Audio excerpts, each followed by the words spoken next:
Okay, I want to talk a little bit about training imbalances. There's two primary reasons you would have a muscle imbalance. One would be from an injury. The other would be everybody has weaknesses. Everybody has some sort of muscle imbalance from the left to the right, whether it's a pec, an arm, a shoulder, a leg, even lats. I get a lot of questions about this topic, and I've written a lot of articles on it, so I wanted to cover it as much as I could or in depth in this DVD. A lot of mistakes that I see happening when it comes to trying to train these imbalances, okay? I think one of the first things that we need to understand and accept is you're not going to be perfect from the left side to the right side. We talk about how the body is symmetrical, and symmetry is a big part of bodybuilding. I'm all for chasing symmetry from left to right. I think we all should. That's the balance part of it. But there's a difference between chasing that and being unrealistic, okay? The muscle shape from the left side to the right side is not going to be the same. You're gonna have a different cut to your left or right pec. You're gonna have a different shape from your left tricep to your right tricep. Left quad, left calf, right calf. If you don't notice it on your body, that doesn't mean that that's not the case, okay? It doesn't mean that there isn't a difference. It just means that you don't see it. Typically, what happens is the individual will see it on their own physique because it'll stand out like a glaring flaw, and then other people won't notice it, or they won't notice it anywhere near as badly as you notice it on your body. The shape is not what I'm talking about, okay? There isn't much you can do about the shape. If you have a side that is smaller or weaker, that's what I'm talking about. Being able to train the left side to match the right, or the right side to match the left. And the mistakes that I see happen a lot is, people will train the weak side more, they'll do more sets, they'll do more reps. Or when they have a broken arm, they're training the other arm for some reason. I understand that there are studies that say neurologically, if you have a broken left arm and you train the right arm, that is somehow neurologically benefiting the broken arm. My opinion is take that shit and throw it in the trash. Because the only thing I have ever seen with someone with a broken arm who trains their arm that isn't broke is them battling to try to get both arms the same size for the next 2 or 3 years. Okay, just if you have an injury to a leg, one side, a leg, an ankle, a wrist, an arm, whatever, don't train the other side, please. You're just asking for an imbalance that you're gonna bitch and complain that you have once your injury heals. And you're gonna be battling to make that balance for the next 2 or 3 years. But I'm gonna give you some tips here, not on the injury aspect of an imbalance, but on the typical muscle weakness or one side being smaller than the other that most of us deal with. Couple exercises I want to point out, because a lot of people think, well, the only way to do that then is to do dumbbell work, and that's not true. It does work, and it is a good way to do it, but you can still use barbell work, and you can use some machine work depending on what the machine is. What you can't use, or what isn't a good idea to use to fix an imbalance, are fixed machines.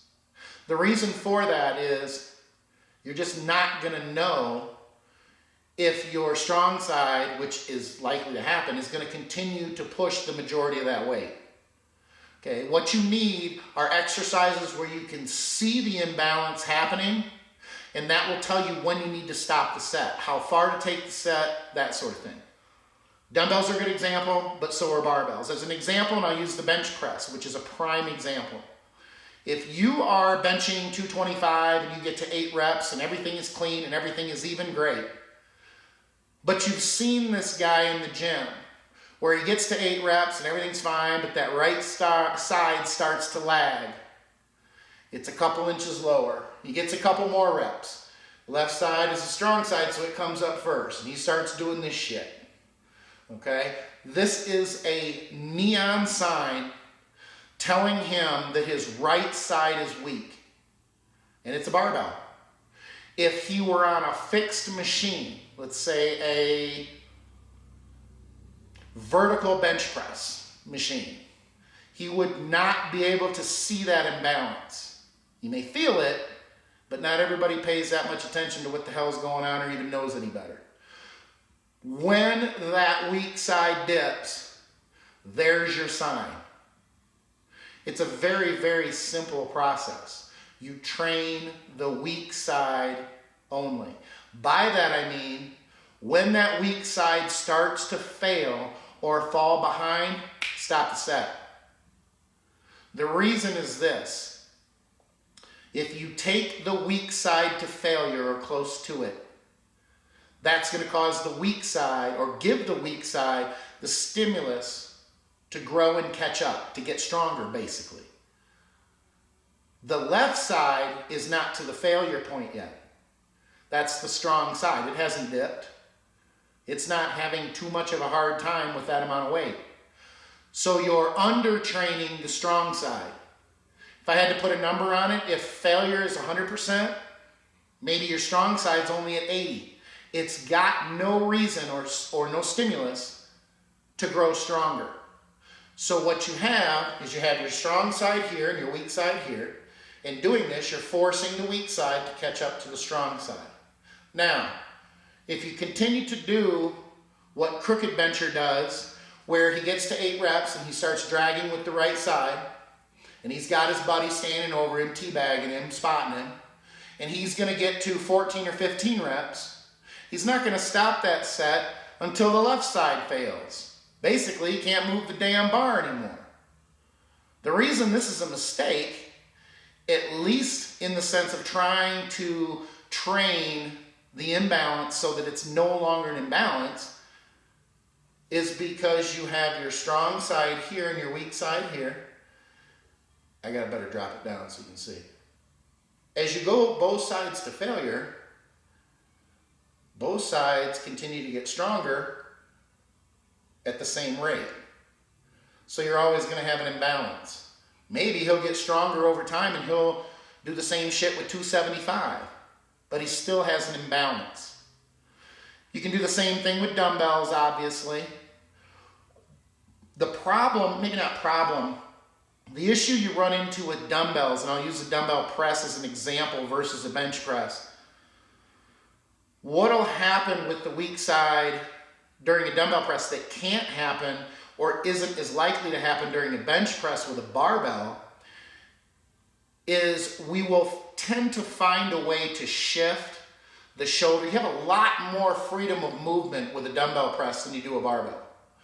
So you can start to tuck your elbow, you can bring the arm or the hand in to get more tricep.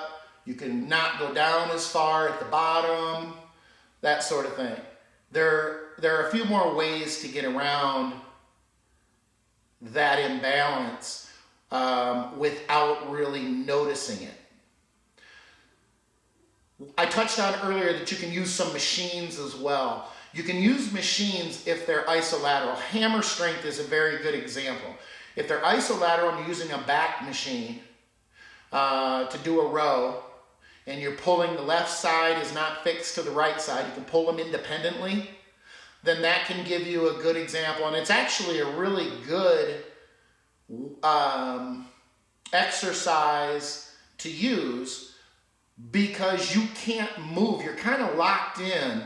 You can't move your arms or your elbows too much out of whack like you can with a dumbbell.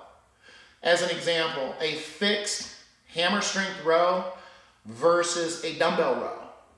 With a dumbbell row, you can change the angle from the left side to the right side, maybe not even knowing it again, and you're not going to see that imbalance, or it's not going to be as obvious. okay? When you're locked in on a machine, there isn't a whole lot of extra free movement there. So you're gonna see that weak side fail. Train the weak side. Always start with the weak side, especially if you're gonna alternate. If you're going left, right, left, right. The other thing that I do not recommend when you have an imbalance is if you're going to train, if you're not going to do them both at the same time, at least alternate left, right, left, right, left, right, or right, left, right, left, right, left. Whichever is your weaker is the side you start with. The reason that you don't do one side, an entire set with one side and an entire set with the other side, is because you can't gauge failure that way. Your strong arm will always be able to do more repetitions, so you're not able to attempt to balance out the workload. You're not able to tell, oh, the weak side has failed, so I'm going to stop the set right now. When you do them both at the same time, it's very, very clear. It's the easiest way to tell.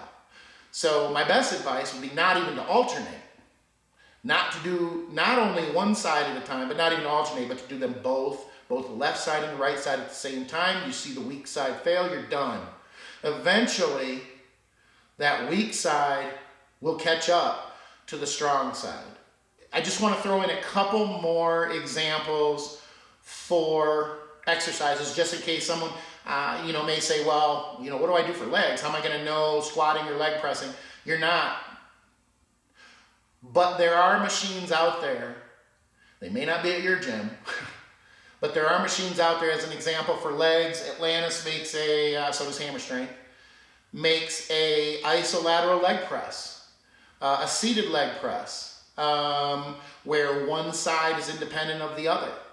Very, very easy to tell. In fact, until I was able to use one, I've been training for over 30 years, I did not use an isolateral leg press until less than a year ago. And I was shocked at how strong my left leg was compared to my right. And I always thought to myself years prior, man, my left leg just does not get as sore as my right. I must be favoring my right side. When in reality, my left leg was just so much stronger that when I started to go and started to use that isolateral leg press, I've got my left side now catching up with my right side. It's not 100% yet, but it is very close compared to what it was. I put it at about 100 versus 100 on my right to 90 on my left, which is a lot closer than it was.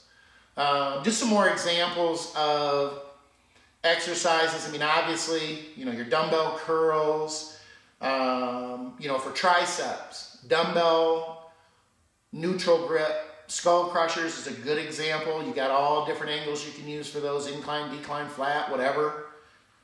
Side laterals, same thing. Overhead dumbbell presses, same thing. Hamstring, alternating, standing leg curls. There are a ton of options. But again, the most important thing is to train the weak side, and when the weak side fails, the set is done. You do that consistently, won't take long before that weak side is going to catch up to the strong side.